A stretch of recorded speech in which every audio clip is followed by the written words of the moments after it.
السلام علیکم ورحمۃ اللہ وبرکاتہ ان الحمد للہ نحمدہ ونستعینہ اللہم صلی علی محمد وعلی آل محمد کما صلیت علی ابراہیم وعلی آل ابراہیم انک حمید مجید اللہم بارک علی محمد وعلی آل محمد کما بارکت علی ابراہیم وعلی آل ابراہیم انک حمید مجید۔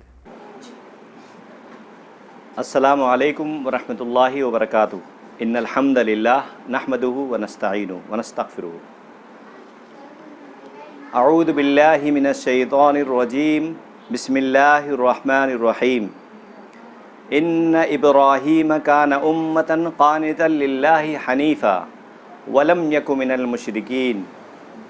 شاکرا لانعمہ اجتباہ ہداہ الی صراط مستقیم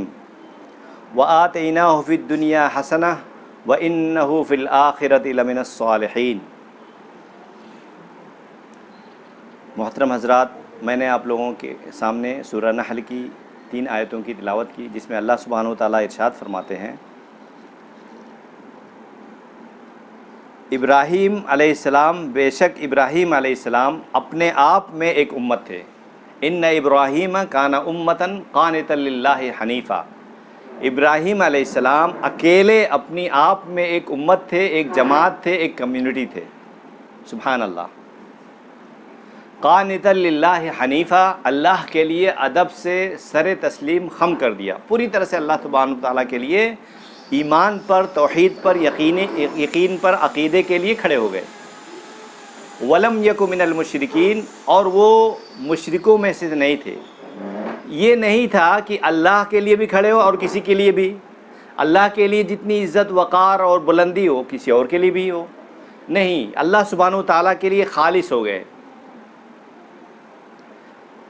خوبیاں کیا اللہ سبحانہ وتعالیٰ نے بیان کی؟ شاکرا لانعمہ،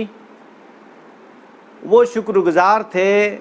جو بھی ہم نے ان کو نعمتیں عطا کی۔ شاکرا لانعمہ، پھر اللہ تبارک تعالیٰ نے فرمایا اجتباہ، ہم نے انہیں چن لیا، وہداہ، اور پھر ہدایت دے دی۔ اللہ تبارک تعالیٰ نے ابراہیم علیہ السلام کو چنا، کیونکہ وہ اکیلے اپنی آپ میں ایک امت تھے اور وہ مشرکوں میں سے نہیں تھے، اور اللہ سبحانہ وتعالیٰ کی تمام نعمتوں کے شکر گزار تھے۔ تو اللہ تبارک تعالیٰ نے انہیں صرف چن نہیں لیا بلکہ ان کو ہدایت دی۔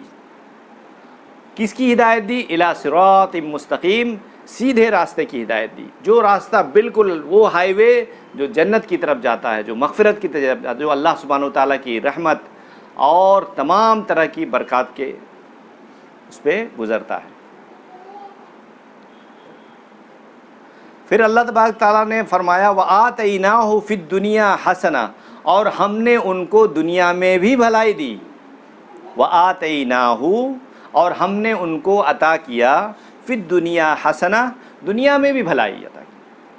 وفی الآخرۃ من الصالحین، اور آخرت میں بھی وہ نیک لوگوں میں سے ہیں، صالح لوگوں میں سے ہیں۔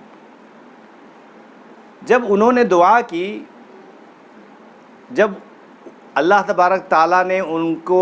چن لیا، ان کو ہدایت دی، تو انہوں نے کہا قال ومن ذریتی، سبحان اللہ، تو ابراہیم علیہ السلام نے کہا کہ میری نسلوں میں سے بھی، میری جنریشن میں سے بھی چن لیجئے۔ تو اللہ تبارک تعالیٰ نے کہا قال لا ینال عہد الظالمین، ہمارا ظالموں سے کوئی وعدہ نہیں، ظالموں سے کوئی ایگریمنٹ نہیں۔ تو آج جو لوگ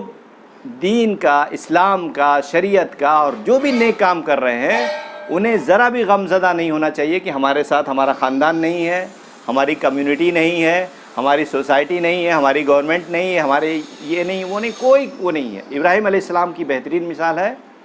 اور میں مختصراً یہ بات کہہ کے یہ بات پوری کروں گا، کیونکہ آج عبد الرحمن کا درس ہوگا،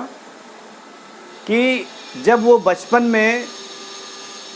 چھوٹے تھے تو والد صاحب سے امتحان ہوا، والد صاحب کو چھوڑنا پڑا۔ پھر جب وہ بڑے ہوئے تو بیوی کو چھوڑنا پڑا۔ پھر اس کے بعد جب بوڑھے ہوئے تو بچوں کو چھوڑنا پڑا۔ یہ جو آزمائش ہے، یہ مال کی آزمائش نہیں ہے۔ آج تو مال کی آزمائش میں بھی لوگ فیل ہو جا رہے ہیں، یہ جان کی آزمائش ہے۔ اور جان کی آزمائش سب سے بڑی آزمائش ہے، یہاں تک کہ جب اللہ کا حکم ہوا تو اسماعیل علیہ السلام کو بھی انہوں نے لٹا دیا اللہ کے حکم سے، اور اللہ تبارک تعالیٰ نے قبول کیا، اور پھر فدیہ ہوا جو ہم عید الاضحیٰ اور بقرعید اور یہ مناتے ہیں۔ اور انشاءاللہ تعالیٰ اب عبد الرحمن درس کریں گے اور وہ بتائیں گے کہ اللہ سبحانہ و تعالیٰ کی رحمت اور مغفرت اور ان کی برکات کیسے حاصل کریں۔ جزاک اللہ خیر۔ بسم اللہ الرحمن الرحیم۔ الحمدللہ خالق الوجود من العدم وجاعل النور من الظلم وملقي التوبة على الندم فنشكره على المصائب كما نشكره على النعم ونصلي على رسوله الأكرم ذي الشرف الأشم ونور الأتم وكتاب المحكم وكمال النبيين والخاتم سيدي ولد آدم الذي بشر به عيسى ابن مريم ودعا لبعثته إبراهيم عليه السلام حين كان يرفع قواعد بيت الله المحرم فصلی اللہ علیہ وسلم۔ تمام طرح کی تعریف اللہ رب العالمین کے لیے جس نے ہمیں سب سے بہترین مخلوق بنا کر پیدا کیا اور اس کے بعد ہماری ہدایت اور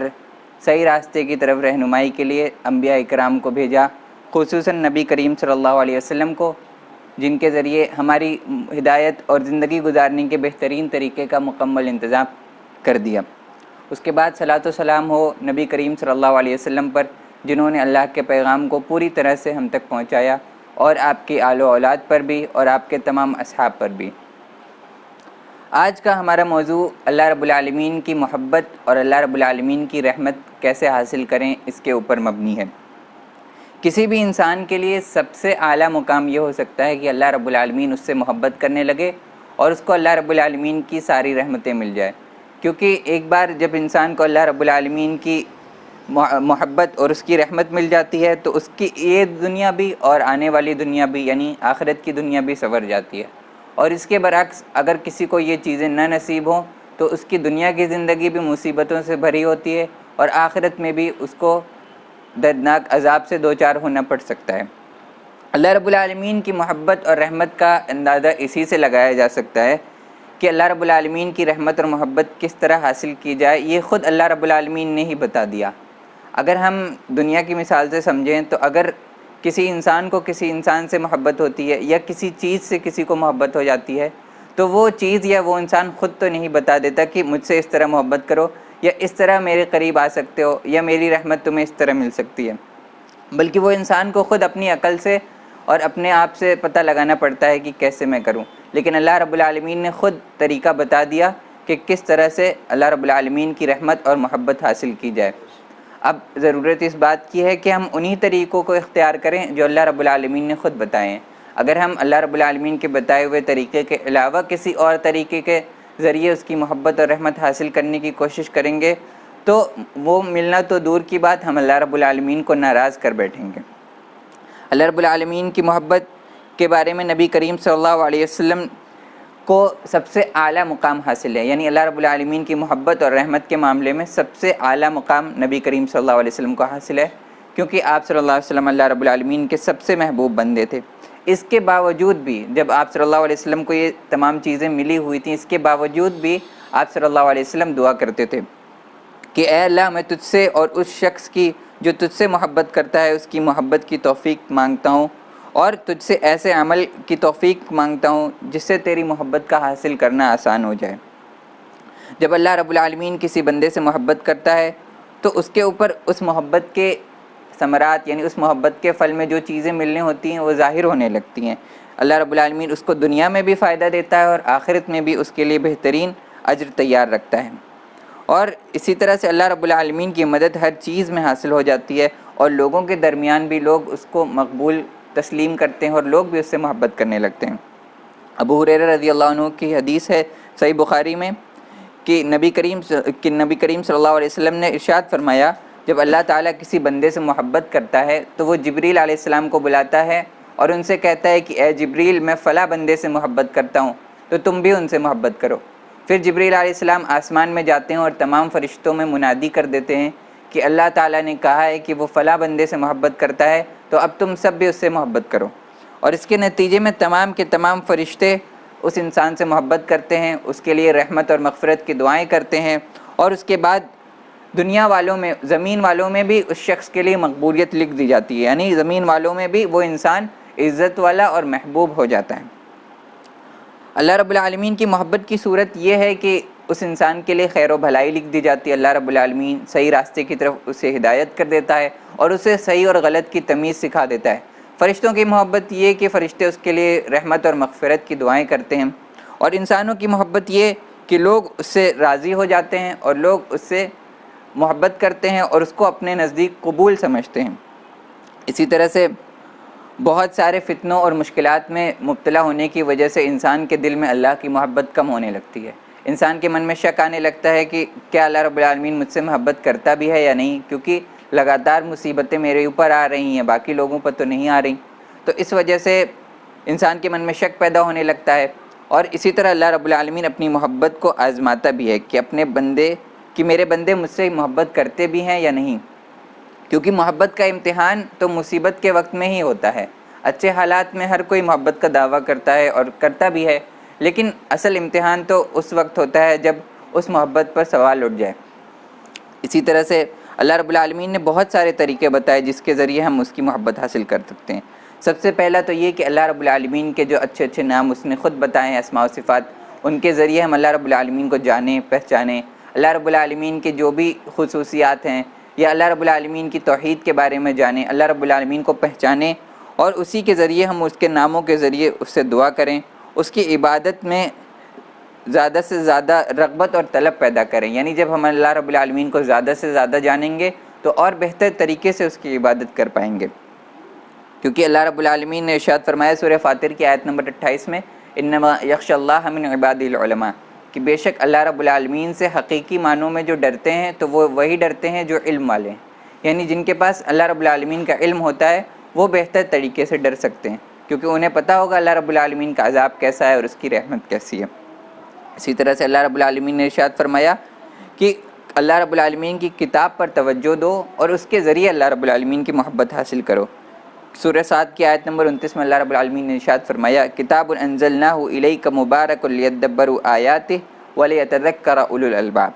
کہ یہ بابرکت کتاب ہے جسے ہم نے نازل کیا ہے آپ لوگوں کی طرف تاکہ آپ اس میں غور و فکر کریں، اور اس میں ان لوگوں کے لیے نصیحت ہے جو عقل رکھتے ہیں۔ اسی طرح سے اللہ رب العالمین کی جب کتاب سے کسی بندے کا تعلق مضبوط ہوگا تو اس کے نتیجے میں اللہ تعالیٰ سے بھی اس کا تعلق مضبوط ہوگا، اور جب انسان کسی چیز سے محبت کرنے لگتا ہے یا کسی انسان سے ہی محبت کرنے لگتا ہے تو ہر وقت اس کے دماغ میں وہی چیز یا وہی انسان سوار رہتا ہے۔ جیسے کہا جاتا ہے لوگوں کو کہ اس کے اوپر تو محبت کا بھوت سوار ہو گیا، یعنی دن رات اس کے دماغ میں وہی چل رہا ہے۔ یا کسی انسان کو کسی چیز کی محبت ہو جائے، مثلا کسی کو دنیا کی دولت، مال و دولت، یا کسی گاڑی کی یا کوئی مکان بنانے کی محبت چڑھ جائے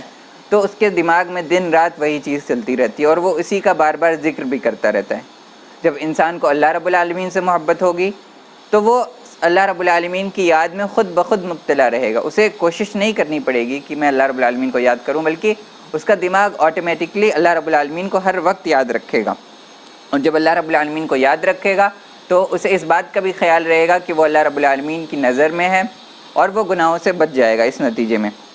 اس سے متعلق ام المؤمنین حضرت عائشہ رضی اللہ عنہ کی ایک حدیث ہے جو صحیح بخاری میں ہے کہ نبی کریم صلی اللہ علیہ وسلم نے ایک شخص کو ایک بار جہاد کے لیے ایک لشکر کا امیر بنا کر بھیجا، تو جب وہ وہاں پر نماز پڑھاتے تھے لوگوں کو سفر میں، اور جب وہاں جنگ ہو رہی تھی تو وہ ہر نماز میں ہر سورہ فاتحہ کے بعد سورہ پڑھنے کے بعد ہر سورہ کے بعد وہ قل هو اللہ احد یعنی سورہ اخلاص پڑھا کرتے تھے۔ لوگوں کو یہ چیز بہت عجیب لگی کہ ہر رکعت میں یہ ایک ہی چیز کیوں پڑھتے رہتے ہیں۔ انہوں نے واپس آ کر نبی کریم صلی اللہ علیہ وسلم سے اس کی شکایت کی، تو نبی کریم صلی اللہ علیہ وسلم نے انہیں بلایا کہ آپ ایسا کیوں کرتے ہیں۔ انہوں نے کہا کہ اس سورے میں تو اللہ رب العالمین کی صفات بیان کی گئی ہے اور میں اسے اس لیے زیادہ پسند کرتا ہوں پڑھنا کیونکہ مجھے اللہ رب العالمین سے محبت ہے۔ تو نبی کریم صلی اللہ علیہ وسلم نے یہ سن کر فرمایا کہ اس شخص کو بتا دو کہ اللہ تعالیٰ بھی اس سے محبت کرتا ہے۔ اسی طرح سے اللہ رب العالمین نے اپنی محبت کو حاصل کرنے کا اور اپنی رحمت کو حاصل کرنے کا ایک طریقہ بتایا کہ جو چیزیں آپ کے اوپر فرض کی گئی ہیں انہیں پہلے انجام دیجیے، اور انہی کے ذریعے سب سے زیادہ اچھی طریقے سے اللہ رب العالمین کی محبت حاصل کی جاتی ہے۔ اس کے بعد نفل نمازیں، نفل عبادتیں یعنی نفل روزے، صدقات، ان چیزوں کے ذریعے بھی اللہ رب العالمین کی محبت حاصل ہے۔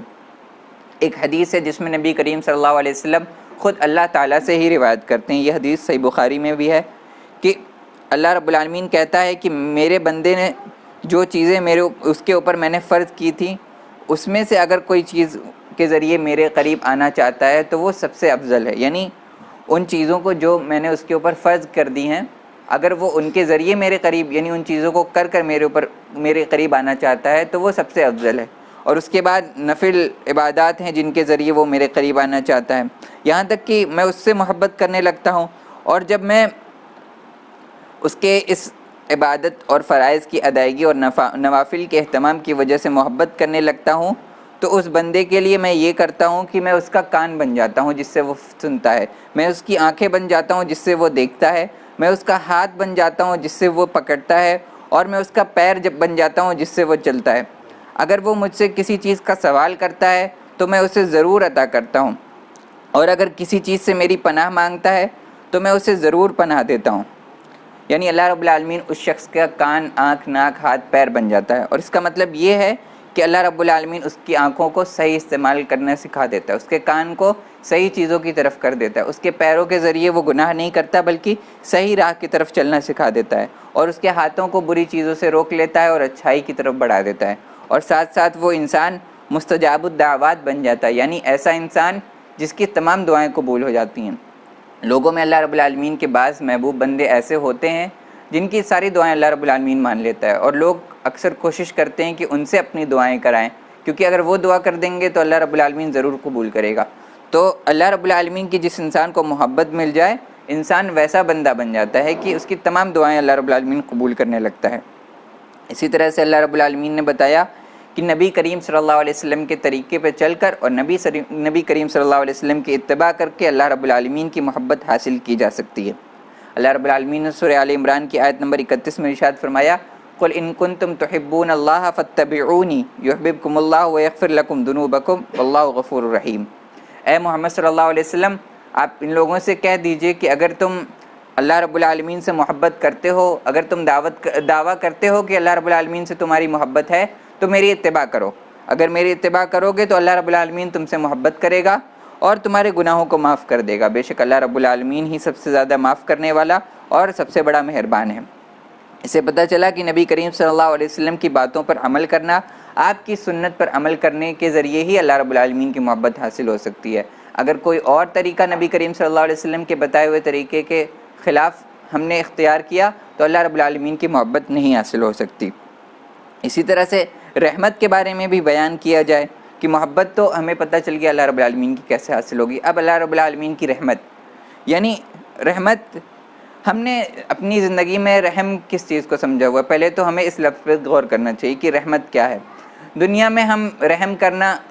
اس چیز کو سمجھتے ہیں کہ جیسے کسی کو سزا دی جانے والی تھی اور پھر اس انسان نے رحم کی بھیک مانگی تو اس کو رحم کر دیا گیا, یعنی اسے ایک سزا ہونے والی تھی اور اسے چھوڑ دیا گیا. لیکن اللہ رب العالمین کے نزدیک رحم کا مطلب یہ نہیں ہے. رحم عربی زبان میں ماں کے پیٹ کو کہتے ہیں, یعنی ماں کے پیٹ میں ایک بچے کی جس طرح سے ہر طرف سے حفاظت کی جا رہی ہوتی ہے, تمام چیزیں اسے وہیں پہ مہیا ہوتی ہیں, کھانا پینا اور اس کی تمام ضروریات اسی میں اس کو مہیا کر دی جاتی ہیں, اسے رحم کہتے ہیں. تو اللہ رب العالمین کی رحمت بھی اسی طرح ہے کہ وہ معاف تو کر ہی دیتا ہے, اس کے ساتھ ساتھ آپ کو دنیا کی تمام نعمتیں بھی دیتا ہے, ہر طرف سے آپ کی زندگی گزارنے کے تمام اسباب اور تمام رزق آپ کو عطا کرتا ہے. اللہ رب العالمین خود اپنی رحمت کے بارے میں بیان کرتا ہے سورہ انعام کی آیت نمبر 54 میں کہ کتب ربکم علی نفسہ الرحمہ انہ من عمل منکم سوءا بجہالہ ثم تاب من بعدہ واصلح فانہ غفور رحیم, کہ اللہ رب العالمین نے اپنے اوپر رحمت کو فرض کر لیا ہے, اپنے اوپر لازم کر لیا ہے کہ وہ رحمت کرے گا ہی کرے گا ان لوگوں کے لیے جو تم میں سے جہالت اور لا علمی کی وجہ سے گناہ کر بیٹھتے ہیں, اس کے بعد توبہ کر لیتے ہیں اور اپنی اصلاح کر لیتے ہیں. تو اللہ رب العالمین معاف کرنے والا اور رحم کرنے والا ہے. یعنی اس سے پتہ چلا کہ گناہوں سے توبہ کرنے والوں کے اوپر اللہ رب العالمین کی رحمت لازم ہے. اللہ رب العالمین نے خود اپنے اوپر فرض کر لی ہے محبت. اسی طرح سے اللہ رب العالمین ارحم الراحمین, یعنی سب سے زیادہ رحم کرنے والوں میں بھی سب سے زیادہ رحم کرنے والا ہے. اس کی رحمت ہر چیز کو ڈھانپ لی ہے. فرشتوں نے کہا, جس کو آیت سورہ اللہ رب العالمین نے سورہ غافر میں آیت نمبر 7 میں بیان کیا فرشتوں کی دعا کو کہ ربنا وسعت كل شيء رحمة وعلما فاغفر للذين تابوا واتبعوا سبيلك وقهم عذاب الجحيم. فرشتے دعا کرتے ہیں کہ اے ہمارے رب، آپ نے اپنی رحمت اور علم سے ہر چیز کو ڈھانپ لیا ہے، تو لہٰذا جن لوگوں نے توبہ کی اور آپ کے راستے پہ چل پڑے ان کو آپ جہنم کے عذاب سے اور دردناک عذاب سے بچا لیجئے۔ اللہ تعالیٰ کے پاس 100 رحمتیں، اس حدیث میں نبی کریم صلی اللہ علیہ وسلم کی حدیث ہے جس کو سلمان فارسی رضی اللہ عنہ نے روایت کیا ہے، اور یہ حدیث صحیح مسلم میں ہے۔ نبی کریم صلی اللہ علیہ وسلم کہتے ہیں کہ اللہ رب العالمین کے پاس 100 رحمتیں ہیں، ان میں سے ایک رحمت اللہ رب العالمین نے اس دنیا میں نازل کر دی جسے تم لوگوں میں دیکھتے ہو، جس کی وجہ سے لوگ ایک دوسرے سے صلہ رحمی کرتے ہیں اور آپس میں ایک دوسرے پر رحم کرتے ہیں۔ اور 99 رحمتیں اللہ رب العالمین نے اپنے پاس رکھی، یعنی اللہ رب العالمین نے 99 رحمتیں ریزرو کر رکھی ہیں قیامت کے دن کے لیے۔ اب ہم اسی سے اندازہ لگائیں کہ اللہ رب العالمین کی 1% رحمت اس دنیا میں ہے، یعنی لوگ اس سے آپس میں اتنی رحمت اور محبت کرتے ہیں، ایک دوسرے کے لیے جان لینے اور جان دینے تک کے لیے تیار ہیں 1% محبت کی وجہ سے، تو وہ اللہ رب العالمین کے پاس جو محبت ریزرو ہے وہ کتنی زیادہ ہوگی۔ اور وہ اللہ رب العالمین کی محبت صرف ان لوگوں کے لیے ریزرو ہے جو اللہ رب العالمین کی باتوں کو مانتے ہیں اور اس کے بتائے ہوئے طریقے پہ چلتے ہیں۔ اسی طرح سے اللہ رب العالمین کی رحمت کا ہی نتیجہ ہے کہ اس نے ہمیں پیدا کرنے کے بعد ایسے ہی نہیں چھوڑ دیا، حالانکہ اگر وہ چاہتا تو چھوڑ سکتا تھا، کیونکہ ہماری روحوں کو بنانے کے بعد اس نے ہم سے وعدہ لے لیا تھا آلریڈی۔ اللہ رب العالمین نے سورہ انعام میں ارشاد فرمایا کہ جب ہم نے تمام انسانوں کی روحوں کو پیدا کیا اور ان تمام کے تمام روحوں کو جو آدم علیہ السلام سے لے کر آخری انسان تک آنے والے تھے، سب کی سب روحوں کو اللہ رب العالمین نے ایک ساتھ کھڑا کیا اور سب سے وعدہ لیا۔ اللہ رب العالمین نے ارشاد فرمایا الست بربکم، کیا میں تم لوگوں کا رب نہیں ہوں؟ تو تمام کی تمام روحوں نے کہا قالوا بلا شہدنا، اللہ رب العالمین نے کہا کہ ان تقولوا یوم القیامت انا کنا عن ھذا غافلین، کہ میں نے تم لوگوں سے یہ وعدہ اس لیے لیا کہ قیامت کے دن تم یہ نہ کہہ دو کہ ہمیں پتہ نہیں تھا اور ہم اس سے غافل تھے۔ اللہ رب العالمین ہر کسی انسان کو پیدا کرنے سے پہلے یہ وعدہ لے چکا ہے، لہٰذا اگر وہ نبیوں کو اور کتابوں کو نہیں بھی بھیجتا تب بھی اس کی ذمہ داری پوری، اور ہمارے اوپر یہ ذمہ داری تھی کہ ہم اس کی عبادت کرتے، چاہے ہم خود سے پتہ کرتے، اور یہ کوئی ضروری نہیں تھا کہ اللہ رب العالمین نبیوں کو بھیجے اور ہمیں طریقہ بتائے، کیونکہ وہ ان تمام چیزیں ہمیں بتا کر اللہ رب العالمین نے اس دنیا میں بھیجا ہے ہر انسان کو۔ لیکن پیدا ہونے کے بعد انسان بھول جاتا ہے وہ تمام چیزیں، تو ان چیزوں کو دوبارہ یاد دلانے کے لیے اللہ رب العالمین نے نبیوں اور نبی کریم صلی اللہ علیہ وسلم اور تمام انبیاء کے ساتھ کتابوں کو بھی بھیجا۔ یہ اللہ رب العالمین کی رحمت ہی ہے۔ اس کی مثال ہم اس طرح سے سمجھ سکتے ہیں کہ کوئی امتحان ہو رہا ہو اور امتحان سے پہلے ایک استاد تمام چیزیں پڑھا دیتا ہے، اور امتحان سے پہلے کہہ بھی دیتا ہے کہ کیا میں نے تمہیں سب پڑھا دیا، تو وہ بچے کہہ بھی دیتے ہیں کہ ہم نے سب پڑھ لیا، تاکہ وہ اس کی ذمہ داری پوری ہو جائے اور پھر امتحان کے وقت کوئی کچھ کہہ نہ سکے اور یہ نہ کہہ سکے کہ ہمیں تو یہ پتہ ہی نہیں تھا۔ لیکن ایسا تو نہیں ہوتا کہ بیچ امتحان میں کوئی استاد آ کر جب امتحان چل رہا ہو اسی وقت پڑھائے